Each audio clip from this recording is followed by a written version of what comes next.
can transform health. Let's just show you this quick video of Bill Gates recently. You met with Donald Trump since the election? Yeah, I had a chance to go have a long and actually quite intriguing dinner with him. What did you discuss? What was intriguing?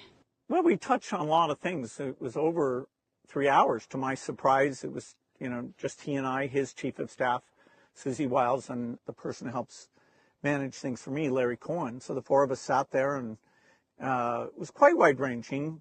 Global health's the area that I work in, and such amazing things have happened and can happen there. I spoke a lot about HIV and that the foundation's literally working on a cure for that.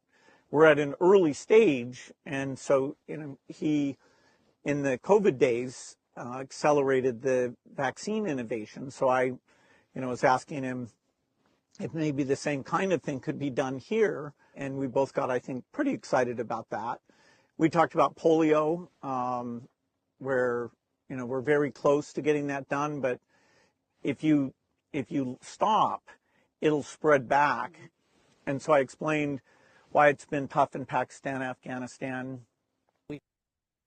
So Bill Gates has come out saying, obviously had a very good meeting, but obviously that's his side of the story.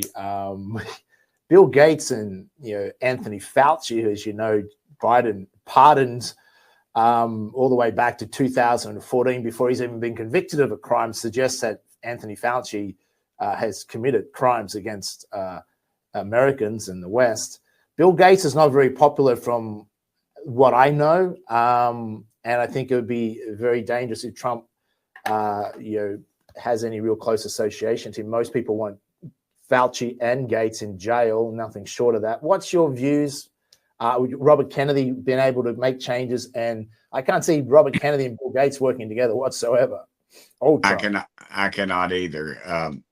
Kennedy's going after on a lot of the chemicals and things that are in our food. You all don't have them there where you are. They don't have them in Europe, and yet we seem to have them in this country. Big food, big pharma, big military industrial complex. I think everybody's got a backing and everybody's got a lobbyist. And so it's going to be interesting to see, first of all, if he gets approved, and second of all, if he can follow through with some of those things. So Trump today just released or started the release of the JFK assassination, RFK and Martin Luther King, and in 45 days they're supposed to have that out. It'll be interesting to see if that really happens. Develop a plan on how to put that stuff out. There doesn't need to be a plan. It just needs to be released and let the American public decide. We don't need somebody crafting a narrative for us and some sort of timeline. We just need it out.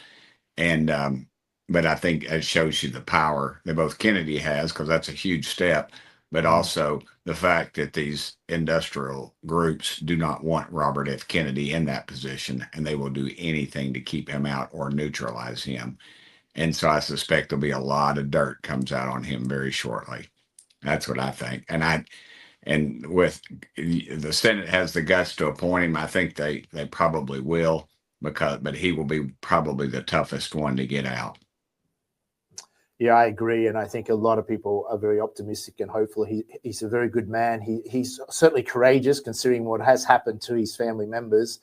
I think Trump, let's just show this. Trump was talking. As a first step toward restoring transparency and accountability to government, we will also reverse the overclassification of government documents, and in the coming days, we are going to make public remaining records relating to the assassinations of President John F. Kennedy, his brother Robert Kennedy, as well as Dr. Martin Luther King Jr., and other topics of great public interest. It's all going to be released, Uncle Sam.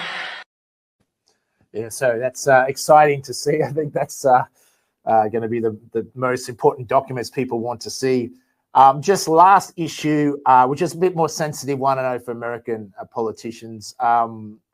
Jeffrey Sachs, Jewish economist, professor, obviously Tucker Carlson show, highlighting that he thinks Netanyahu has dragged America into a lot of wars really for Israel's benefit, and called him a dark son of a bee.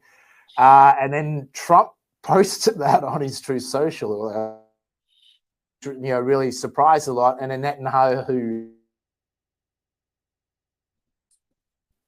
there is a growing trend, and I think 2025 within the MAGA movement of people going, look, we want America first. We don't want to be involved in any other people's wars, even the Israel wars as well. So do you think this is going to become more of an issue that Trump's going to have to try and balance? Because obviously, Israel's a very, supposed an ally of America. So then they have a lot of influence.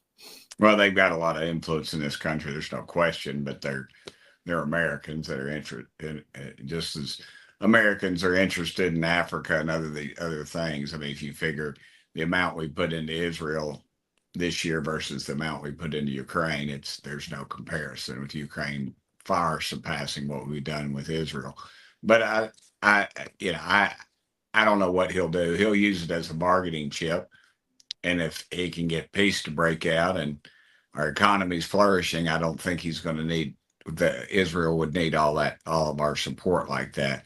The Iron Dome, which we helped them create, it's American Israeli technology. President Trump's now talking about bringing it over here. So what you might see is an increase in trade, where that in supplanting just an out and out gift or a grant to the countries.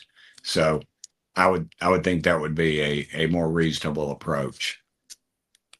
Yeah, definitely becoming more of an isolationist, or I guess, do you deal with the financial issues of America? Maybe so shrinking, but maybe retreating from having so many bases overseas and just really focusing on this defending the border and defending America, which I think most Americans, that should be the primary goal. Yeah. Thanks for your time today, Congressman Burchett. We appreciate your time, and it's good to have some Western politicians that don't mind speaking to the media.